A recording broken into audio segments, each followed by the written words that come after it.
The Semantic War. By Bill Clothier. Illustrated by Wes. Transcriber's note: this text was produced from Galaxy Science Fiction, November 1955. Extensive research did not uncover any evidence that the U.S. copyright on this publication was renewed.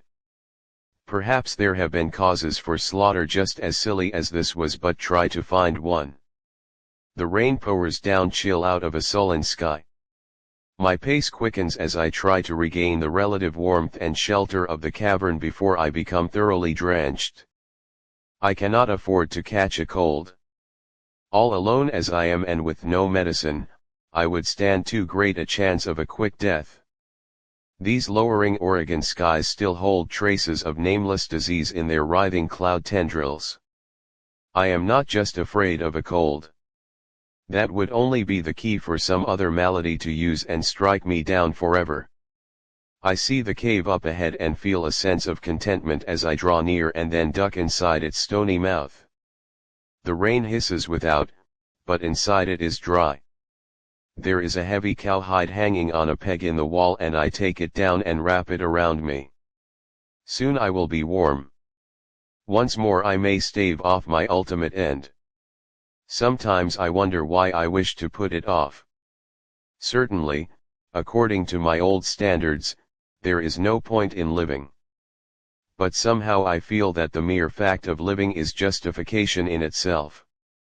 Even for such a life as mine. I didn't always feel this way. But then circumstances change and people change with them. I changed my circumstances more than myself, but I had no alternative. So now I exist. I suppose I should be content. After all, I am alive and, in my own simple way, I enjoy life. I can remember people who ask nothing more than to be allowed to live, to exist. Ironically enough, I always considered them subnormal. I felt that a man should strive to do something that would not only perpetuate the happiness of his own life but that of his fellow men. Something that would make life more beautiful and easier and more kind. It was with this feeling that I applied myself as a student of philosophy at Stanford University. And the strengthening of this same belief led me to take up teaching and embrace it as the only way of obtaining genuine happiness. My personal philosophy was simple. I would learn about life in all its real and symbolic meanings and then teach it to my pupils, each of whom, I felt sure, were thirsting for the knowledge that I was extracting from my cultural environment. I would show them the meaning behind things. That, I felt, was the key to successful living. Now it seems strangely pathetic that I should have essayed such an impossible task. But even a professor of philosophy can be mistaken and become confused. I remember when I first became aware of the movement. For years, we had been drilling certain precepts into the soft, impressionable heads of those students who came under our influence. Liberalism, some called it, the right to take the values accumulated by society over a period of hundreds of years and bend them to fit whatever idea or act was contemplated. By such methods, it was possible to fit the Maoris to the deed, not the deed to the Maoris. Oh, it was a wonderful theory, one that promised to project all human activities entirely beyond good and evil. However, I digress. It was a spring morning at Berkeley, California, when I had my first inkling of the movement.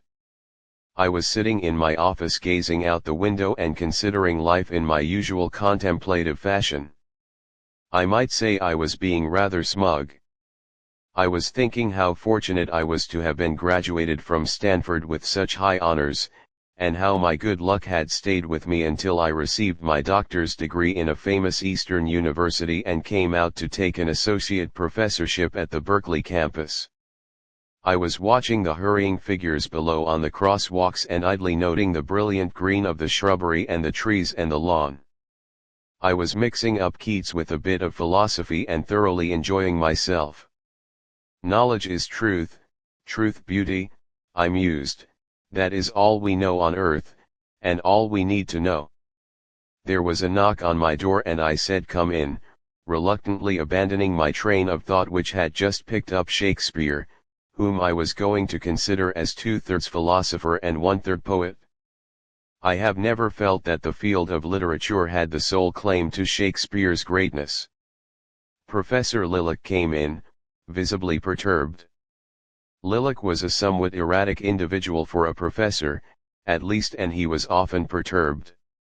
Once he became excited about the possibilities of the campus shrubbery being stunted and discolored by the actions of certain dogs living on campus. He was not a philosophy professor, of course, but a member of the political science group. "Carlson," he asked nervously, "have you heard about it yet?"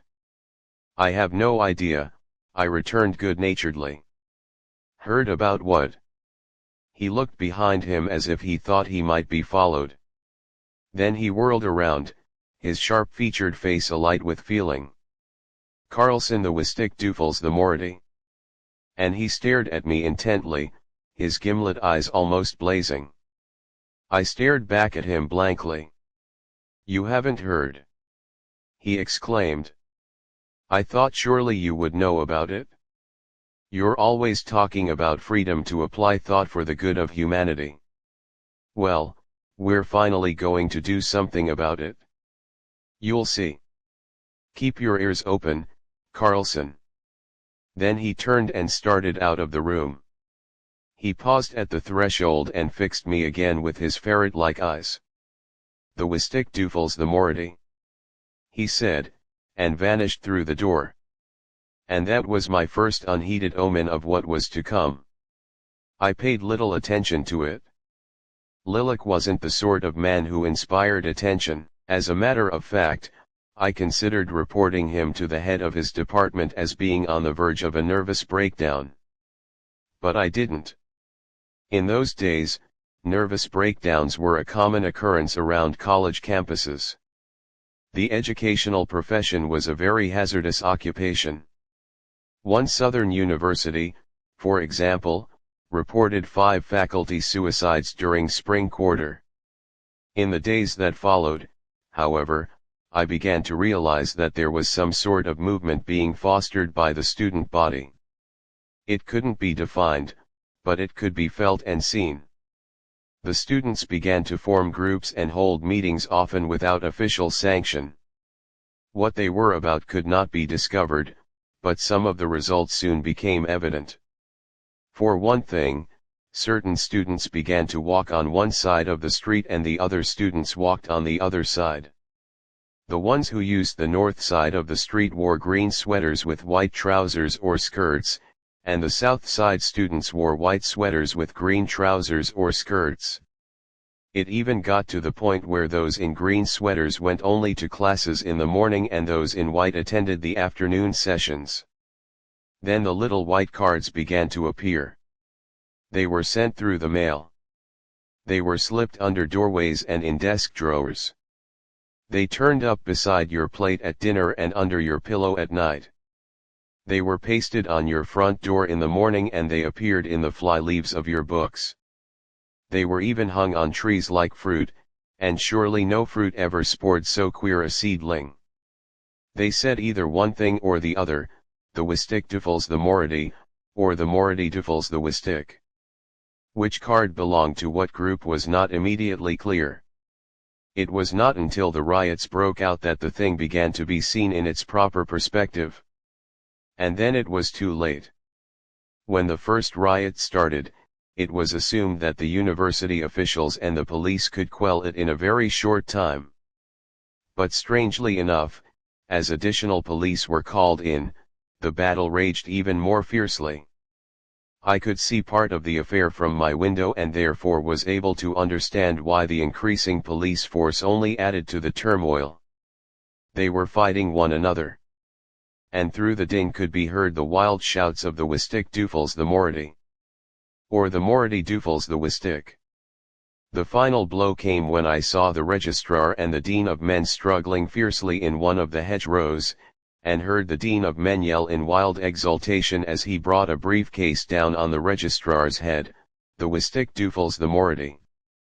Then someone broke in through the door of my office.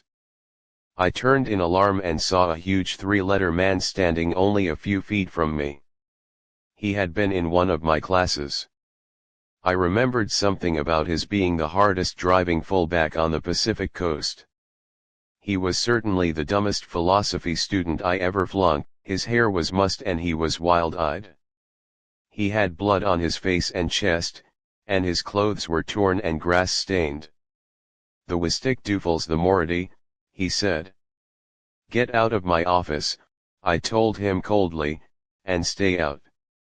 "So you're on the other side," he snarled. "I hoped you would be."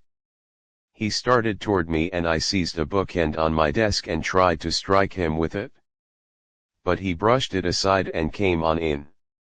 His first blow nearly broke my arm, and as I dropped my guard due to the numbing pain, he struck me solidly on the side of the jaw. When I recovered consciousness, I was lying by the side of my desk where I had fallen. My head ached and my neck was stiff. I got painfully to my feet and then noticed the big square of cardboard pinned to the door of my office. It was lettered in red pencil and in past tense said, "The Wistic Dufel the Mority."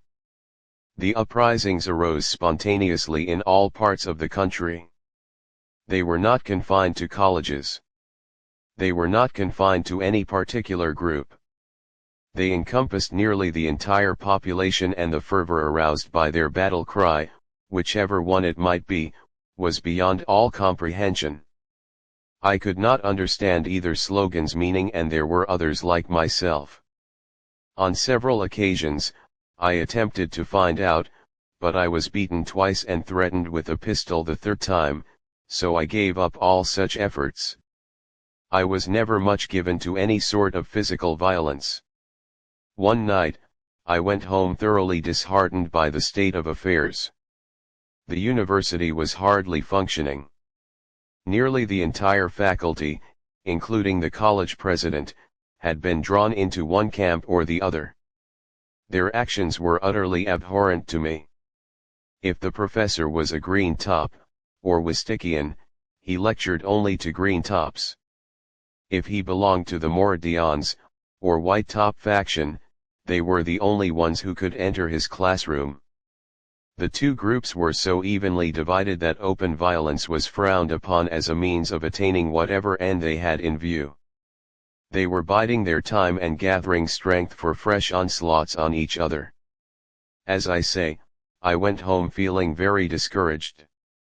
My wife was in the kitchen preparing dinner, and I went in and sat down at the table while she worked. The daily paper was lying on the table, its headlines loaded with stories of bloodshed and strife throughout the nation. I glanced through them. Lately, there seemed to be a sort of pattern forming. East of the Mississippi, the general slogan was emerging as the Mority Dufeling the Wistic. West of the Mississippi, the Wistic was receiving the greater support. And it seemed that the younger people and the women preferred the Mority, while elderly people and most men were on the side of the Wistic. I commented on this. My wife answered briefly, "Of course. Anyone should know that the Mority will win out." She went on with the preparations for dinner, not looking at me. I sat stunned for a moment. Great God in heaven, not my wife? Am I to understand that you are taking any part of this seriously? I asked with some heat.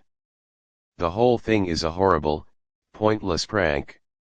She turned and faced me squarely. Not to me. I say the Mority will win out. I want it to, and I think you'd be wise to get on the bandwagon while there's still time. I realized she was serious. Dead serious.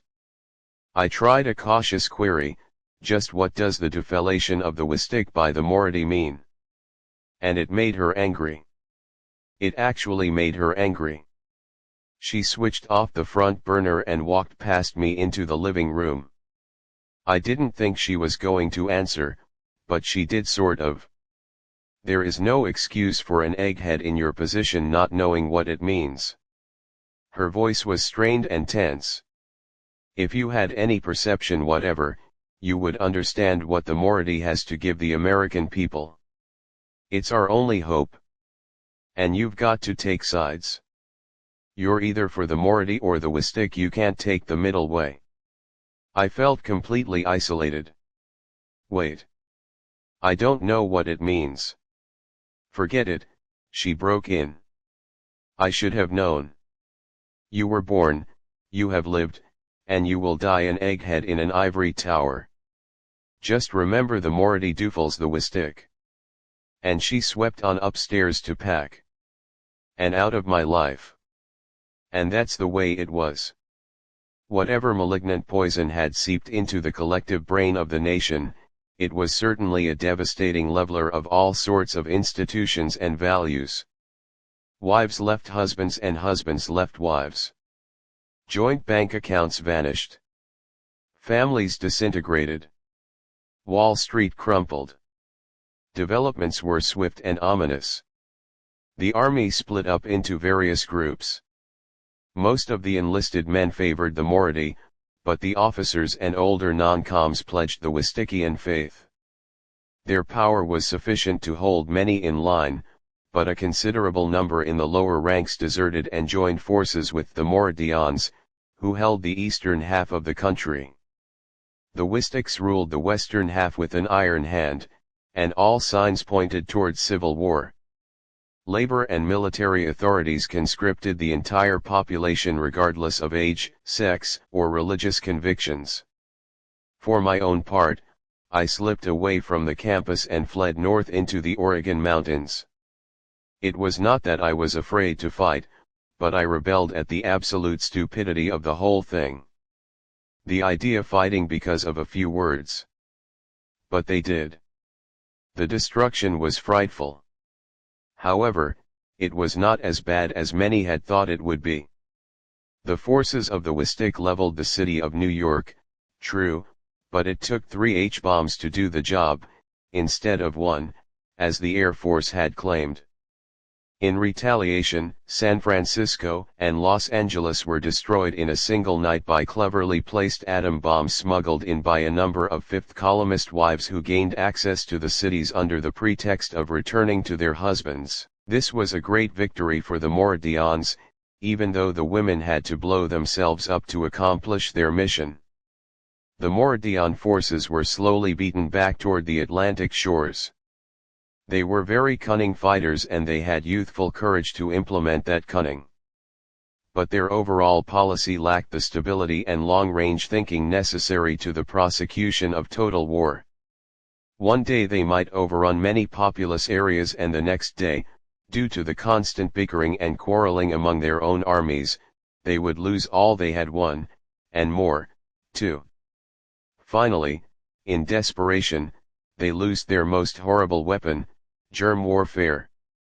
But they forgot to protect themselves against their own molly goodnighting.